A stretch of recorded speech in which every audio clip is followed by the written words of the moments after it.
ሰላም ተማሪዎች፣ ይህ የዩቲዩብ ቻናል ለተማሪዎች መረጃዎችን የምናደርስበት የዩቲዩብ ቻናል ነው። ሰብስክራይብ በማድረግ አዳዲስ መረጃዎችን ማግኘት ትችላላችሁ። ቪዲዮውን ደግሞ ላይክ በማድረግ ለ12ኛ ክፍል ለሬሜዲያል ተማሪዎች እንዲደርስም ሼር አድርጉ። በዛሬው መረጃችን ለ12ኛ ክፍል ተማሪዎች የውጤት የሚለቀቅበት ለሬሜዲያል ተማሪዎች ውጤት የሚለቀቅበት ቀን፣ በተጨማሪም ደግሞ ለ12ኛ ክፍል ስለማለፊያ ውጤት የምነግራችሁ ይሆናል። አብራችሁን ቆዩ። መጀመሪያ ቀድሞ የተፈተኑትን የሬሜዲያል ተማሪዎች ውጤትን በተመለከተ በተደጋጋሚ የሚጠየቅም ስለሆነ እንደመነሻ ይህንን በማለት ልጨርስ። ለ2018 ሬሜዲያል ተማሪዎች ውጤት በቅርቡ እንደሚለቀቅ ይታወቃል። በ2017 ዓ.ም የሬሜዲያል ተማሪዎች ግንቦት 26 ነበር ፈተና የተፈተኑት። ግንቦት 26 ተፈትነው ሪዛልት የመጣላቸው ሐምሌ 14 ሲሆን ከዛ በመቀጠል ደግሞ ኢንተራንስ ተፈታኞች ውጤታቸው እንደመጣም ይታወቃል። በዘንድሮ ዓመት የኢንተራንስ ተፈታኞች ዘግይተው ፈተና ስለጀመሩ መንግስት ወይም ደግሞ የትምህርት ሚኒስቴር እዛ ላይ ትኩረት ስላደረገ ቶሎ የሬሜዲያል ተማሪዎች ላይ ፎከስ አላደረገም ማለት ነው። ውጤትም አላሳወቀም።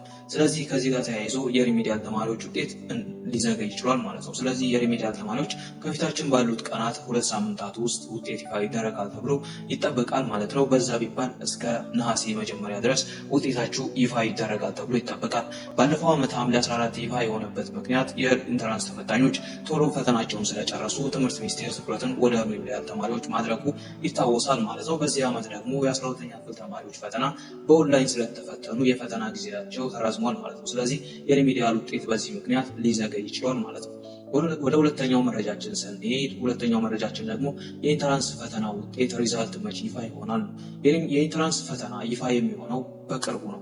ምክንያቱም ደግሞ የዘንድሮ የ2018 የኢንተራንስ ተፈታኞች አብዛኛው ተማሪ በኦንላይን ስለተፈተነ ለማረምም ሆነ ውጤቱን ይፋ ለማድረግ ጊዜ አይወስድም ማለት ነው። ስለዚህ የኢንተራንስ ተፈታኞች ባለፈው ዓመት የ2017 ኢንተራንስ ውጤት ይፋ ይደረጋል የተባለው ጳጉሜ 4 ነበረ የትምህርት ሚኒስቴሩ ፕሮፌሰር ብርሃኑ ነጋ ይፋ ያደረጉት። ከዛ ግን እስከ መስከረም 4 ድረስ ቀጥሎ መስከረም 4 ላይ ይፋ ሆኗል ማለት ነው። ስለዚህ በዛ ባለፈው ዓመት ግን 134,000 ያህል ተማሪዎች ኦንላይን ተፈትነዋል። በዚህ ዓመት ግን ቁጥራቸው ከዛ ላቅ ያለ ተማሪዎች ኦንላይን ስለተፈተኑ ውጤቱ ይዘገያል ተብሎ አይጠበቅም ማለት ነው። በዚህ ቀናት ደግሞ ትናንትና በ22 የ12ኛ ክፍል በትግራይ ክልል ያሉት በወረቀት እየተፈተኑ ስለሆነ ውጤትም ከነሱ ጋር አብሮ ይፋ ስለሚደረግ ትንሽ ሊቆይ ይችላል። ግን እንደባለፈው ዓመት ይቆያል ተብሎ አይጠበቅም ማለት ነው።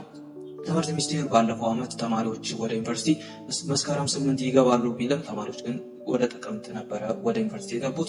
ለዛ ምክንያት የሆነ ደግሞ የ12ኛ ክፍል ውጤት ቶሎ ይፋ ባለመደረጉ ምክንያት ነው።